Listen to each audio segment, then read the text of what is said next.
ایک گاؤں میں رضا نام کا ایک نیک دل کسان رہتا تھا۔ رضا بہت غریب تھا، لیکن اللہ نے اسے چند بکریاں، 2 مرغیاں اور ایک ننھی سی چڑیا عطا کی ہوئی تھی۔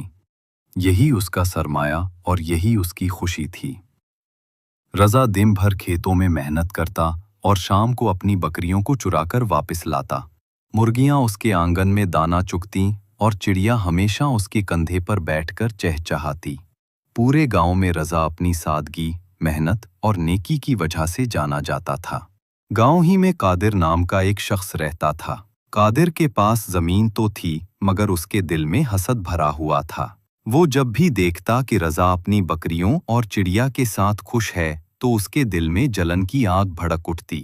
قادر سوچتے ہوئے تھا، میری زمین وسیع ہے، میرے پاس سب کچھ ہے، پھر بھی لوگ رضا کی عزت کیوں کرتے ہیں؟ یہ سب بکریوں اور اس کی نیکی کی وجہ سے ہے، مجھے یہ خوشی اس سے چھیننی ہوگی۔ ایک رات قادر نے برا منصوبہ بنایا۔ جب پورا گاؤں سو گیا تو وہ آہستہ آہستہ رضا کے آنگن کی طرف بڑھا۔ اس نے سوچا کہ آج بکریاں چرا لے جاؤں گا تاکہ رضا بے بس ہو جائے۔ مگر جیسے ہی اس نے رسی کھولنے کی کوشش کی، بکریوں نے زور زور سے ممیانے کی آواز ممیانا شروع کر دیا۔ مرغیاں بھی کڑکڑانے کی آواز شور مچانے لگیں اور وہ ننھی سی چڑیا رضا جو اپنے کمرے میں سو رہا تھا، جانوروں کی آواز سے جاگتے ہوئے جاگ اٹھا۔ اس نے جلدی سے چراغ جلایا اور باہر نکل آیا۔ جب اس نے دیکھا کہ قادر اس کی بکریوں کو کھول رہا ہے تو وہ چونک گیا۔ رضا بولا، قادر بھائی، یہ آپ کیا کر رہے ہیں؟ یہ سب میرا رزق ہے، اللہ کی دی ہوئی امانت ہے، کیا آپ کو شرم نہیں آتی؟ یہ آواز سن کر پورے گاؤں کے لوگ بھی باہر نکل آئے۔ سب نے قادر کو بکریوں کے ساتھ رنگے ہاتھوں پکڑ لیا۔ گاؤں کے بزرگ آگے بڑھے اور قادر، حسد انسان کو اندھا کر دیتا ہے۔ تم نے رضا کا نقصان کرنے کی کوشش کی ہے، مگر یاد رکھو جو اللہ دیتا ہے اس کو کوئی چھین نہیں سکتا۔ یہ سن کر قادر کے قدم ڈگمگا گئے۔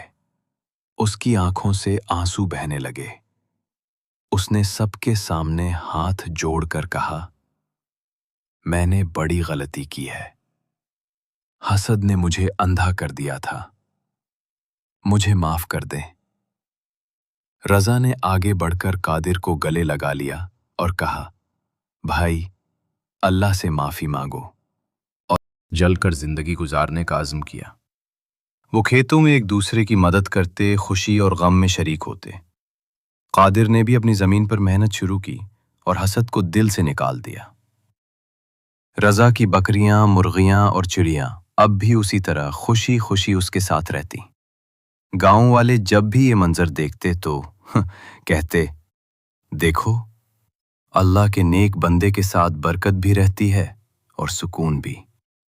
یہ کہانی ہمیں یہ سکھاتی ہے کہ حسد انسان کو گناہ کی طرف لے جاتا ہے، نیکی اور صبر انسان کو عزت بخشتے ہیں۔ جو اللہ دیتا ہے وہی اصل دولت ہے، جسے کوئی نہیں چھین سکتا۔